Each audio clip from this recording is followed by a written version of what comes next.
A clap, double clap, hands down. Close your eyes for 10 seconds. Take a deep breath and chant Om.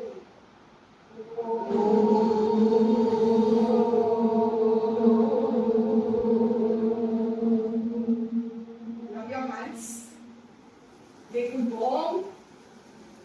Place them on your eyes. And slightly open. And good. How are you feeling today? Good.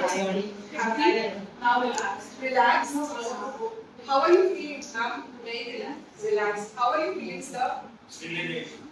Still? Still in the trance. Still. This is what we need to ask our students day in and day out. We are done with the skills. We know there are core competencies. We know there are different kinds of learnings, pedagogies going on. But if our students are emotionally not sound, they are not feeling healthy, then nothing can work in the class. So therefore, social and emotional learning becomes the pillar of 21st century skills. And there are three pillars of social and emotional learning, which are self-awareness, empathy, and emotional regulation. We all know ourselves. I hope we all know ourselves. What triggers us? We know that trigger. What makes us anxious? What makes us happy? And whenever we are feeling sad, we try to do something to cheer ourselves up. This is the kind of awareness we need to generate in our students. Do they know actually what they feel? How do they regulate and manage their emotions? Are they empathetic towards others in the class? And when we talk about empathy, we have seen in our real life classroom situations that if there is a debate in the class, for example, or we are talking about any diverse opinion, some students do tell you that's wrong point. So if we are indirectly, subtly correcting them, no, it's not wrong, it's different. So that is what respecting diverse opinions, diverse feelings. That everyone is enjoying the activity, five students are not enjoying it. As a teacher, we cannot penalize them that I created such a wonderful activity, why are you not enjoying it? They are different. They are not liking the strategy. Even if you work at night for it. So as teachers, we do feel disappointed that I prepared this lesson so well, but why did it not work in the class? So one option is we flip and then we give up. Kuch fayda nahi hai is class mein kuch karne ka. And the other option is we think, reflect and kind of change our strategies and see what actually works. And when we know ourselves, we know our emotions, we become more empathetic, we are able to stand in other people's shoes, in this case our children. And then comes the time when we are able to emotionally regulate ourselves. I feel angry, I feel happy, or I feel sleepy. What am I doing about those excessive emotions? Am I just leaving them open? मुझे तो बहुत गुस्सा आता है, मैं क्या कर सकती हूँ? I go in the class and shout and bark at the students. But that is not an excuse. You cannot blame your social upbringing, your parental environment, how you grew up in real life, your present scenarios. You are an adult and we must learn how to emotionally regulate ourselves. ये तो ऐसे ही है. Why? She or he has the chance to change and modify or at least regulate their behavior. This is what we need to tell our students when they are bullying, when they are name-calling, when they are abusing, or when they are not kind to others. Because I have talked to a few students and they do come up, I can't help it, gussa aa jata hai. And children of class 6, 7, 8, who are just teenagers, they have accepted themselves the way I am like this one. Kind of creating an alpha or macho image thanks to Bollywood or the socialization which goes on. So that is where our roles come. That are we making them responsible? Are we making them responsible for their actions which they do? And therefore, when we try to make that possible in the class, this is a very quick short example, a classroom scenario. A student is unusually quiet and has not completed the assignment. I would request not to read this. What is your reaction as a teacher? Now, ma'am, if I ask you, question. You ask, why have you not done? Ma'am, what would be your answer? The question is, a student is unusually quiet, not completed the assignment. What is the first reaction as a teacher? Why? That's it. Bring your almanac.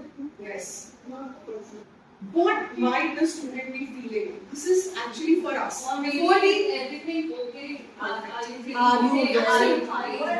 What happened? Actually, are you coming regularly or not? Background, so we'll help that.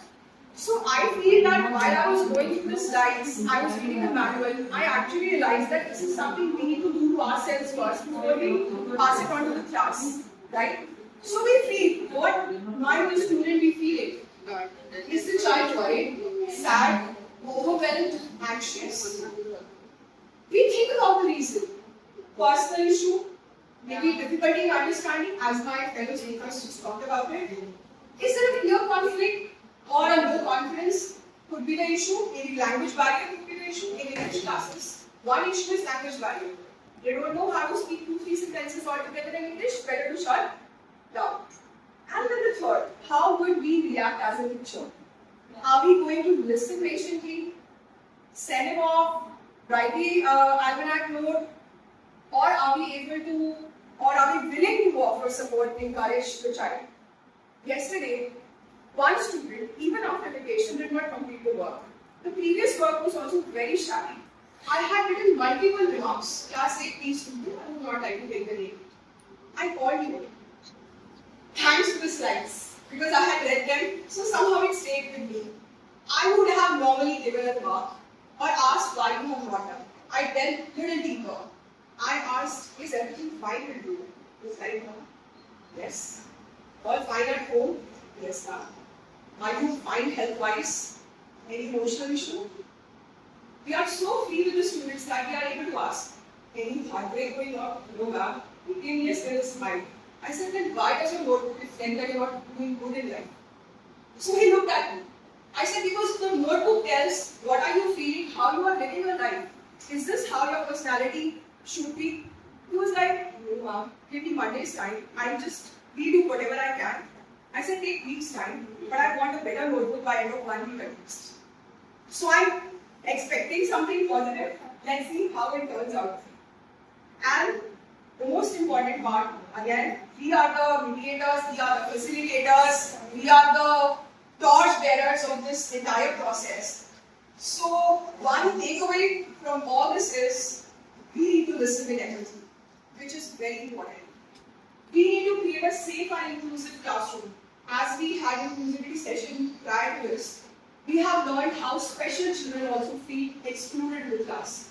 Not only the special ones, the regular students but below average performers. They actually are the most vulnerable part of the class because they feel targeted.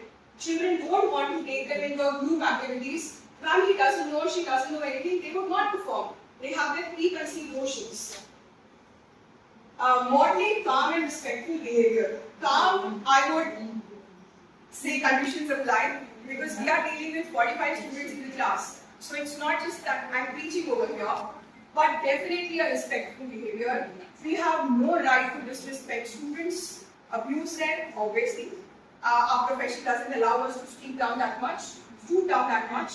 But respectful, not shouting at them, at least in front of class, calling them out. Even such changes create a lasting impact.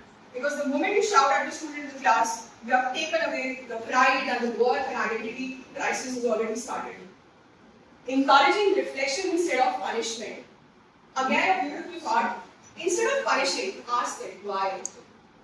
Is it possible if you could do something about it? And not expecting miraculous results from an average scorer. I always tell my students, you have got 15 out of 35. Next time, kindly bring 18 to 20. And he's like, that's it, ma'am. I said, yes, only 4 marks out. I don't want you to score 30 on 35 because I know the capacities of the child. But if he or she is pushed to score at least 4 or 5, then when they taste the success, it follows gradually. And last but not least, we all need to celebrate the little progress and effort. Last year, I started one beautiful activity which I plan to continue this year.